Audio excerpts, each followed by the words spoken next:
আসসালামু আলাইকুম। ডোমিং রোজ school and college এর পক্ষ থেকে সকল ছাত্রছাত্রী এবং অভিভাবক এবং শিক্ষক শিক্ষক সবাইকে আমার প্রীতি, সালাম, শুভেচ্ছা। আজকে আমরা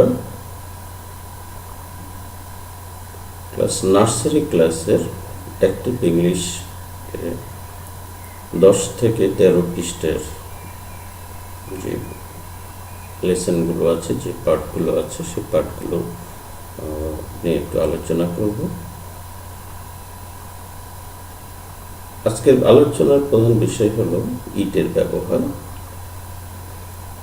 ইট একটি প্রোনাউন।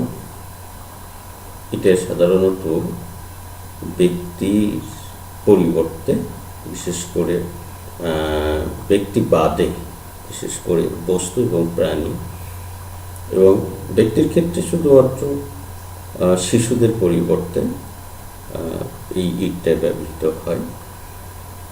ইট মানে ইহে, আর ইটের পরে সাধারণত বর্তমান কাল বুঝাইতে ইজ ভার্বটি ব্যবহৃত হয়। আমরা একটু এখানে বেশ কিছু উদাহরণও দিয়েছি আর কি, এবং এখানে বোঝার সুবিধার্থে আমরা বাংলায় এটা আলোচনা করছি।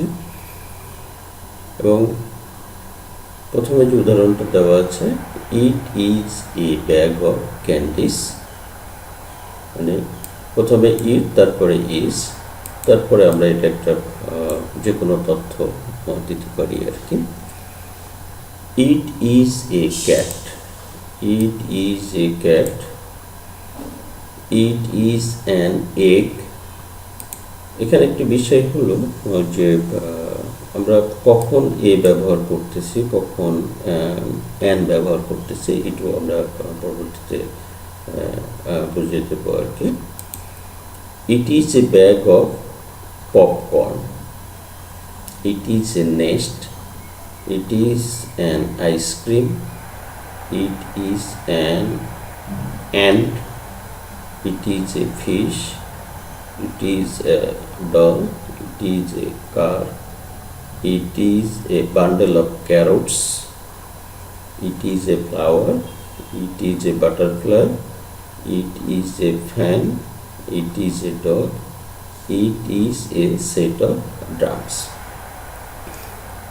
আমি একটা বিষয় উল্লেখ করতে চাই, আমরা যে এখানে উদাহরণগুলো দিয়েছি, এটা এই বই থেকে যে ছবি ছিল সেই ছবি এবং বইতে যে উদাহরণগুলো ছিল সেই উদাহরণগুলো থেকে আমরা এখানে বাক্যগুলো সেট করেছি। বাসায় যখন আমরা পড়বো বা দেখবো তখন অবশ্যই আমরা বইটা প্রথমে খুলব এবং বই খুলে এখানে বইয়ের পৃষ্ঠা আমরা উল্লেখ করেছি 10 থেকে 13। এই পৃষ্ঠা, এই বইগুলো থেকে আমরা মোটামুটি এখানে উদাহরণগুলো একটু দেখবো, তার সাথে খেয়াল করব। এখানে যে শব্দগুলো ব্যবহার করা হয়েছে তা আমরা মোটামুটি সবাই জানি। যেমন ক্যান্ডি, ক্যান্ডি বাচ্চারা সবাই খেয়ে থাকেন আর কি। এগ, ডিম, পপকর্ন মানে খই, ভুট্টার খই, নেস্ট পাখির বাসা। তারপরে বাকি যে শব্দগুলো আছে, আইসক্রিম, অ্যান্ড মানে পিঁপড়া, ফিশ মাছ, ডল পুতুল, কার গাড়ি, বান্ডেল মানে বান্ডিল, এখানে আটি বাঁধা হয় যেটা আর কি, ক্যারট মানে গাজর, অর্থাৎ এক গাজরের একটা বান্ডেল, ফ্লাওয়ার, ফ্লাওয়ার ফুল, বাটারফ্লাই প্রজাপতি, ফ্যান মানে পাখা, ডগ এটা কুকুর, এ সেট অফ ড্রামস, ড্রামস মানে যেটাতে আমরা মিউজিক তৈরি করি, মিউজিক বাজানো বা গান গাওয়ার জন্য যে ড্রামস ব্যবহার করা হয় সেগুলো। এখানে অবশ্যই লক্ষণীয় যে আমরা ইটের পরে সবসময় ইজ ব্যবহার করছি, এবং এখানে ইট মানে ইহে, যখন আমরা বাক্য গঠন করি তখন আমরা সরাসরি it is a bag of candies, এক ইটে এক candy bag. It is a cat, এটি একটি বিড়াল। ইট ইজ অ্যান এগ, এটি একটি ডিম। It is a box of popcorn, পপকর্নের একটি বাক্স। ইট ইজ এ নেস্ট, ইহে একটি পাখির বাসা। ইট ইজ অ্যান আইসক্রিম, এটি একটি ice cream. It is an it is an and, এটা একটি পিপিলিকা। ইট ইজ এ ফিশ, একটি মাছ। ইট ইজ এ ডল, একটি পুতুল। ইট ইজ এ কার, এটি একটি গাড়ি বা একটি গাড়ি। It is a bundle of carrots, ক্যারটের মানে গাজরের একটি bundle. It is a flower, একটি ফুল। ইট ইজ এ বাটারফ্লাই, একটি বাটারফ্লাই মানে প্রজাপতি, একটি প্রজাপতি। ইট ইজ এ ফ্যান, একটি পাখা। ইট ইজ এ ডগ, একটি কুকুর। ইট is A set of drums, এটা ড্রামসের একটি সেট। তো এগুলো আমরা বারবার একটু বাসায় উচ্চারণ করব এবং বাচ্চাদের সামনে একটু উচ্চারণ করে যদি আমরা এটা বলি এবং বাচ্চারা এটা শুনবে, তারা নিজেরা এটা শিখে ফেলবে। দ্বিতীয়ত, যেহেতু আমরা এখানে এ এবং এন এর কিছু ব্যবহার করছি, সেক্ষেত্রে একটু বলে নিই। ইংরেজিতে 5টি বর্ণ আছে, যে 5টি বর্ণকে সাধারণত ভাওয়েল বলা হয়। এই ভাওয়েল দ্বারাই মূলত বাক্য গঠনিত হয়, শব্দ গঠিত হয়। সরি, আমরা যে শব্দগুলো গঠন করি মানে তার মূলত এই 5টি বর্ণ খুবই গুরুত্বপূর্ণ। এগুলো ছাড়া খুব কম সংখ্যক শব্দে গঠিত হয়। এই 5টি হলো এ, ই, আই, ও। এই 5টি ছাড়া বাকি যে 21টি বর্ণ রয়েছে ইংরেজি বর্ণমালায়, সেগুলোকে কনসোনেন্ট বলা হয়।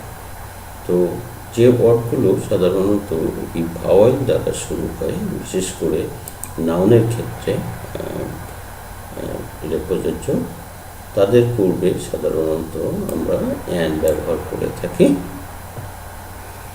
তো আর যে ওয়ার্ডগুলো ভাওয়েল দ্বারা শুরু হয় না, কনসোনেন্ট দ্বারা শুরু হয়, সেগুলোর পূর্বে আমরা এ ব্যবহার করে থাকি। আমরা এখানে প্রত্যেকটি জায়গায় একটু দেখানোর চেষ্টা করেছি। A bag, B consonant, a cat, C consonant, an egg.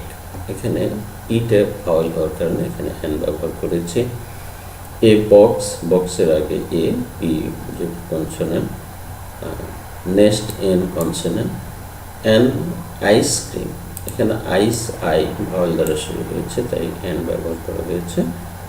An and, এখানে এ ভাওয়েল, তার আগে এন ব্যবহার করা হয়েছে।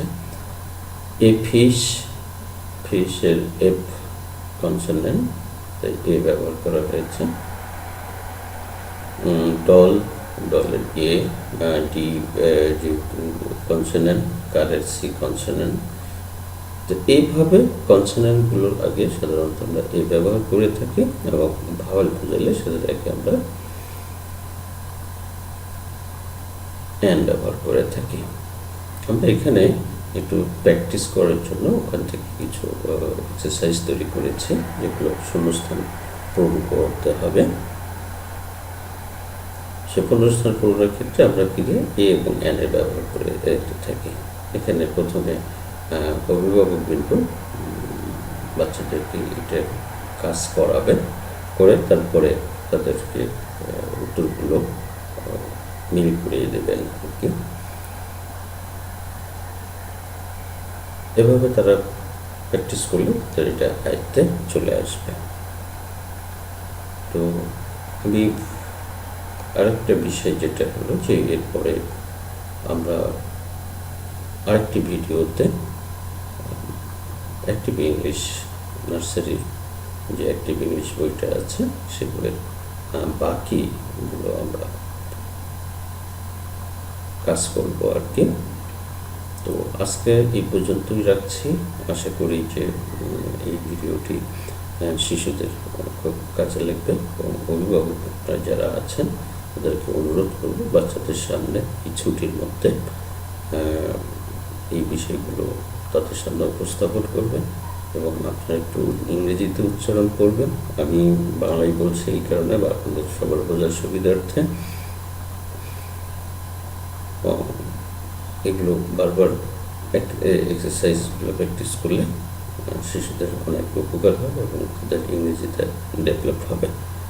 এবং একইভাবে তারা আনকনসিয়াসলি মানে তারা ইংরেজি যে ব্যাকরণগুলো সেগুলো শিখে যাবে, ওরা জানতেই পারবে না যে ওরা তৈরি ব্যাকরণ বা গ্রামারের এই খুঁটিখাটি বিষয়গুলো তারা শিখে ফেলেছে।